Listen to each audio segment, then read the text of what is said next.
What's up everyone and welcome back to our channel, and in today's video we're going to answer a common question we get: how do I own 10 plus properties, or how do those people out there that have multiple properties get there?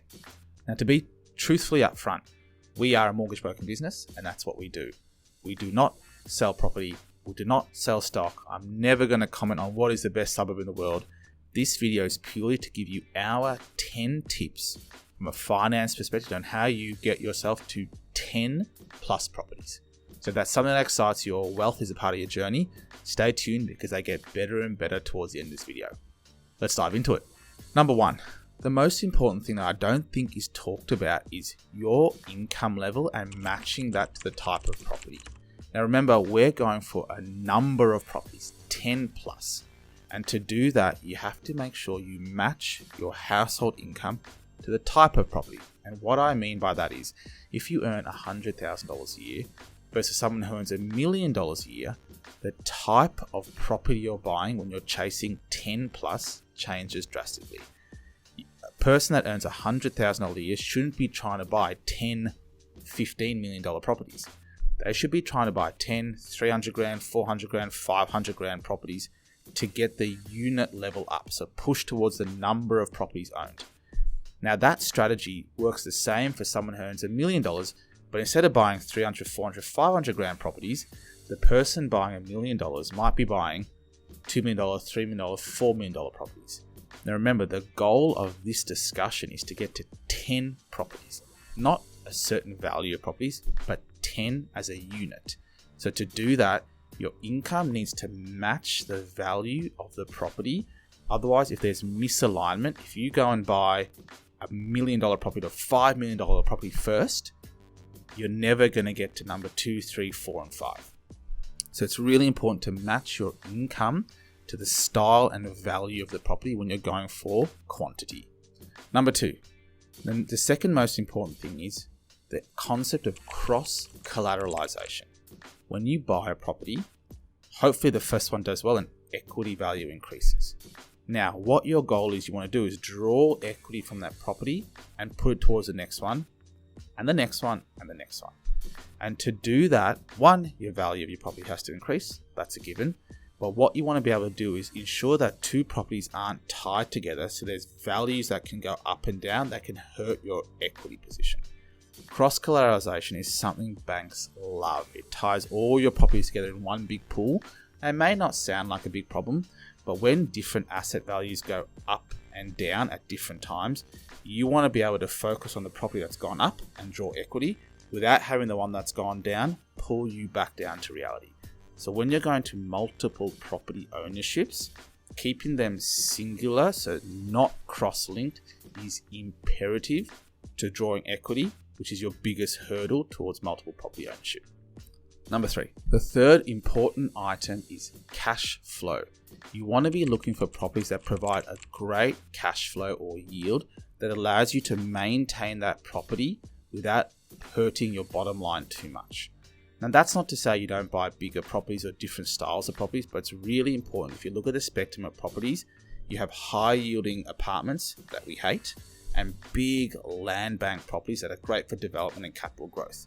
If you want to own 10 properties, it's important to narrow your focus into properties that have good growth in terms of capital growth, but also good cash flow.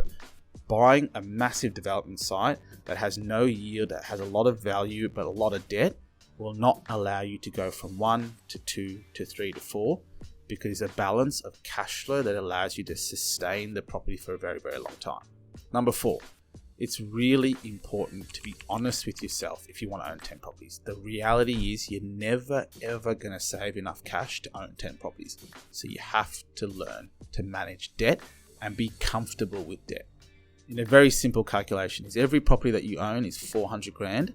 That's $4 million worth of asset values. If you have 10 of them, you're probably going to have $3+ million of debt. You have to be super comfortable with logging into your internet banking and seeing a lot of negative numbers, but knowing that you have a strategy for cash flow and asset value that one day will sustain itself. But most people get scared after the second or third and they go, I can't have $1 million of debt. $2 million of debt sounds stressful. You have to drop all that. As my last point was, cash flow is so important, but you really have to just get comfortable with debt. Number 5. Now, managing your household expenses is really important. It is even more important when you need to ramp up your savings for the next deposit, for the next deposit, for the next deposit. Now, we talked about redrawing equity from a property. That's great, but the first few properties will probably need you to tip in as much money as possible so the train of equity starts, and then after a while, you can just be self-funding each property. But at the start, when your debt level is higher than you think, you don't have much equity, and you're trying to scrounge together a deposit for the next property, you have to live well within your means, because this is a long-term play and 10 property is rarely heard of. So you have to do things that are very much outside the box. Number 6.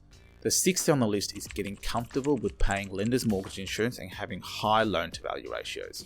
When we're going towards 10 properties, safety is probably not your concern. Your concern is the number 10. And to do that, you need to really safeguard your deposit. And that means tipping only the minimum amount in, paying mortgage insurance, maybe accepting a higher interest rate, but knowing that it's a path to multiple. If you were to go and tip all your cash into the first property and then you had a low interest rate, that may sound great, but then you're at the mercy of the bank to redraw that equity and cash to go on to number 2, 3, and 4, 5. Most multi-property owners that really want to get to 10 plus accept that they're going to pay higher interest rates, have mortgage insurance, all these costs. They don't care in the long run because they're chasing a wealth strategy, not I don't want to pay too much interest this year strategy. The mindset is drastically different, and from a finance perspective, so is the structuring for high LMI and high LVR loans. Number 7 on the list. If you're going after multiple properties, you really need to ensure that each property is cash flow generating day one. So most multi-property owners ignore the owner-occupied home. If you change strategy halfway through and you buy a family home and it's got a lot of debt, it might feel nice, but it absorbs a lot of your debt capacity, absorbs a lot of your cash flow, and will stop you in your tracks. The concept of rent vesting is probably something that's done heavily with multi-property owners until they get to the stage where the portfolio is self-sustaining. So maybe after number 5 or 6, they can buy an owner-occupied home and it not impact their journey. But for the majority of us in the first instance, owner-occupied debt is brutal on your leverage and ability to get more properties. Number 8. Number 8 is about how you get your mortgage. Most Australians go to big banks or the top 10 banks, and that's fine. But rarely do those banks like risk. They're really trying to put you in a bucket of 1 ownership or 2 ownership properties. You're going to have to think about alternative documentation loans, low documentation loans, private capital loans. Sadly, these cost a lot of money, but if we're chasing units and we're chasing 10 plus, you're going to have to accept that the power might not be in your hands unless you have a fantastically high income, which is amazing. But for the majority of us, we're going to have to do a bit of wheeling and dealing with banks or non-bank lenders to get us more debt, to get us through the number of properties, and then move on and build a bigger portfolio. Number 9, and one of the most important things, and why I think brokers are really imperative to the journey of multi-property ownership, is understanding debt, understanding cross-collateralization, understanding security stops, understanding equity, understanding interest-only debt. All these finance topics have to be tightly attuned, and you have to know exactly what your plan is, what your cash flow will be, what your financial model will be, how we're going to get to the 2nd and 3rd and 4th. If you don't have a plan, it does not work. And finally, the last one, the last item of the list. If you made it this far, all these finance things are super important, except do not deviate from your plan. Sadly, this is a long-term journey. It could be 10, 20 years before you have 10 plus properties. And in that time, you'll change jobs. You'll get a partner. You might have kids. All of these life circumstances can push you into stopping and changing course and getting worried about debt and cash flow. You can't. Unfortunately, you just have to accept that you are going to have to push through those tough times if you want to own lots of property. Amazing. Well, hopefully you got some value out of there. Please hit the like and subscribe button and follow us for more. We're really excited to grow this YouTube channel and help you out. Thanks again. Bye.